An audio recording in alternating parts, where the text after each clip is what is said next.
So what's up, guys? I am Ruminous, and today we are finishing off the gameplay aspect series of these videos with the idea of sustainability, which is the glue holding the rest of the gameplay aspects together. As its name suggests, it relates to how the aspects come together to sustain the enjoyment or at least the attention of the player. Each of the previous aspects contribute and solidify in some manner to the sustainability of the game. It is no secret that a very small amount of players actually complete a game, so I needed to look into why that is so. Why do players frequently give up or kind of put down a game and never go back to it? Even for story-based RPGs, really intense kind of attention-given games, the completion rate is extraordinarily low, so the issue isn't just that players and people pick games outside of their favorite genre. Outside of the game itself, we need to look at external factors. With the growth and popularity in the gaming industry comes the growth in companies and hobbyists, which thus creates a larger pool of games to play. Many games are fun to play, and so take the attention away. No one sticks to a single genre. Rise in digital make getting games easier, rise in updates and storage needs limits availability. People have limited time, energy, patience, money, which thus leads into the sustainability issue, as people are already getting pulled into other games, and pushing them away with poor gameplay is not helping. The point of keeping people interested, besides having them experience the story and game that the team worked hard to make, is that it helps future sales.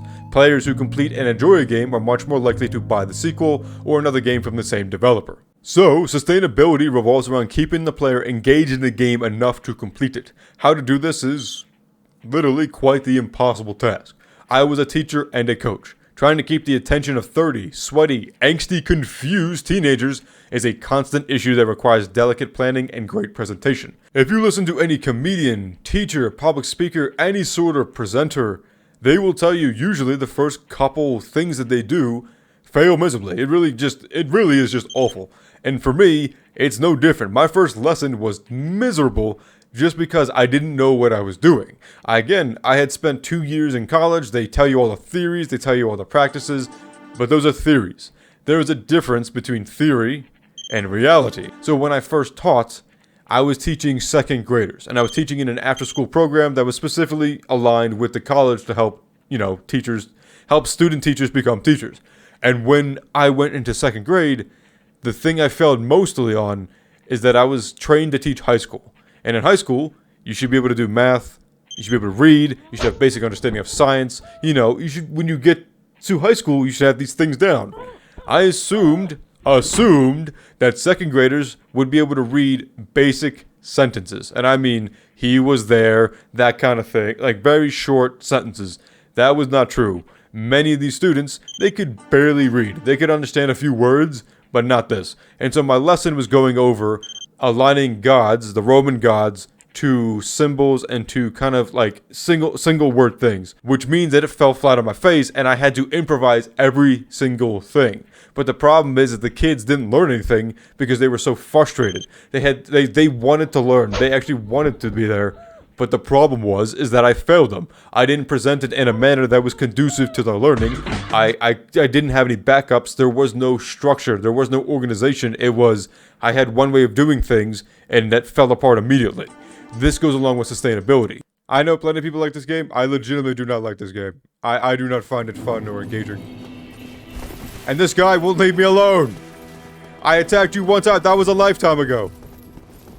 Leave me alone. God, he is a nemesis. He is an unstoppable force.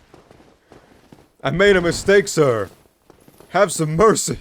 And so connecting the lesson plan with game development, what you want to do is avoid frustration, boredom, and confusion at the beginning. If it begins with annoyance or struggle, it's unlikely that the general audience will power through. Dark Souls is a bit of an exception, but I personally never continued because I never liked the game. It starts out really difficult, and I don't care.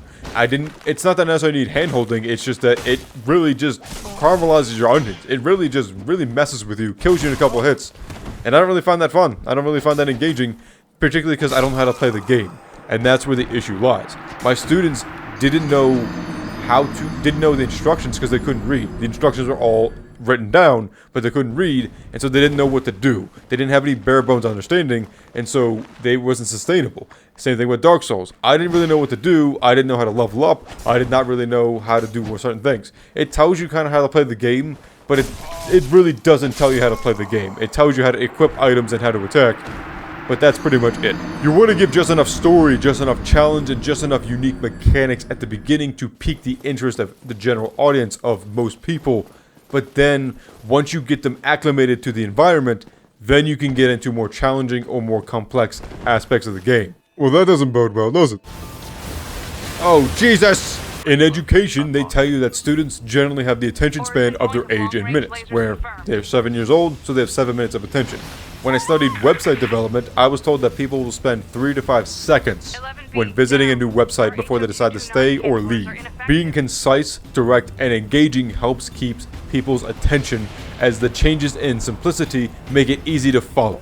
If an activity starts out at Mach 10, or in the midst of chaos, or struggles to proceed, you will lose the attention and care of the audience. It doesn't mean that you can't start in the middle of a puzzle or combat or race, but making it exceedingly hard, like Nier Automata's horrid 1-hour prologue with no saves, you'll lose a good bit of people. So the question thus becomes, how do you make something sustainable? And it's different for every sort of medium. For your game, I made about 8 key points that I found that are pretty standard across most games that I played, and what caught my attention and the attention of the people who reviewed, both critics and just regular people who played the game.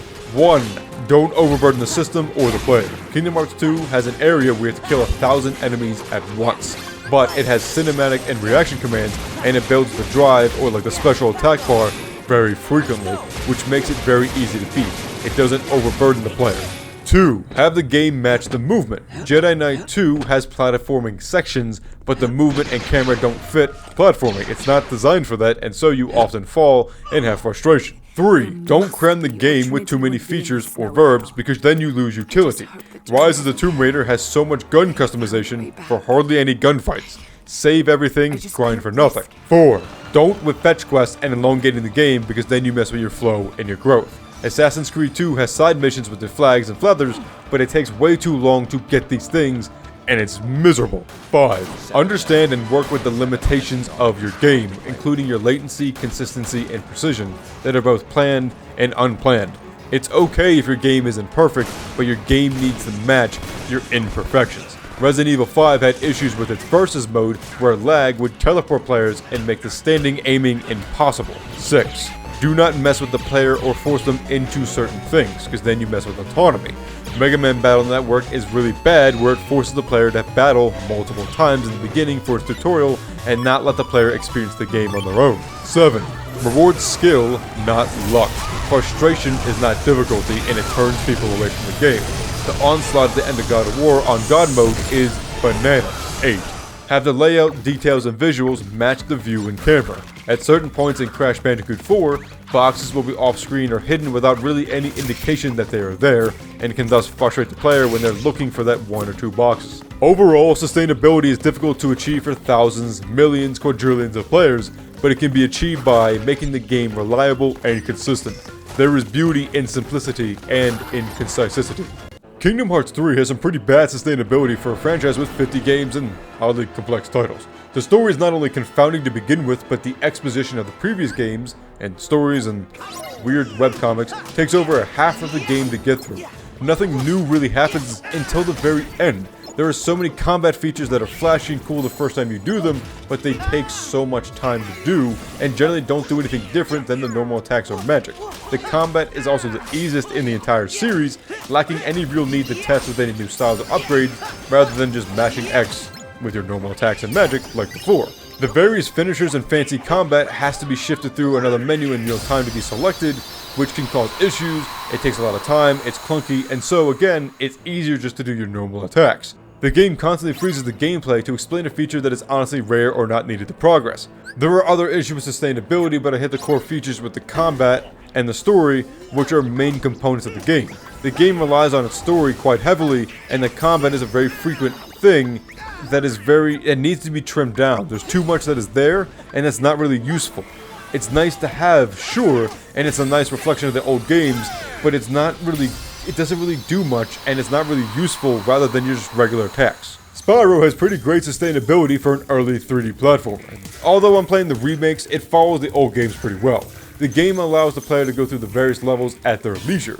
It wants the player to get all the gems, eggs, and dragons, but it only initially requires the dragons, which are easy to find due to their size, then requires the gems, but only about 25% of all the gems available from the previous levels, then it requires the eggs, which are slightly annoying to get. The point is, it gives freedom to the player until later, but encourages the player to learn the mechanics over time, get used to it, it gives it bit by bit without overloading the player, and thus encourages the player to go back of their own accord. There's enough growth and challenge in the game by giving enemies later on in the game armor or increased speed. There are some locked chests, there's hidden areas available by ledges, and subtle cues. The movement is clean, fast, and enjoyable, and there's just enough to do everything needed in the game. Some levels will have 400 plus gems, while others only have 1 to 200, and it helps keep the game from dragging on. The levels are varied enough to keep it interesting in terms of the views, the visuals, the graphics, and also just the story and setting. The camera and open levels were new tech at the time, but the designers accounted for this limitation by giving enough open space and height for the player to see everything needed. So as we discussed in this video, as well as in every other gameplay aspect video, sustainability is difficult. Considering how many games come out, the player's different attention, the amount of players you're going to reach, marketing, all these sorts of things. Just because players don't complete your game to the fullest does not mean that they don't enjoy your game, but you're rivaling with others' attention. You're rivaling with different difficulty and frustration and challenging standards that each player has. You're competing against every single little detail of your game. Even if your game is well designed, your marketing might not be there. Even if your game is well designed, you might produce a game that unfortunately comes out the same time that Call of Duty comes out, or the next Legend of Zelda game, or the next God of War. And these AAA games, unfortunately, have much more reputation. They have much more marketing. They have much more power for the player's attention than many indie games that we are making. The goal is to remove as much unnecessary frustration, monotony, and unfairness as possible from these games to keep your players engaged in your own game. Keep sections concise and tight, and make things memorable. It is a pipe dream to imagine that all players will complete the game.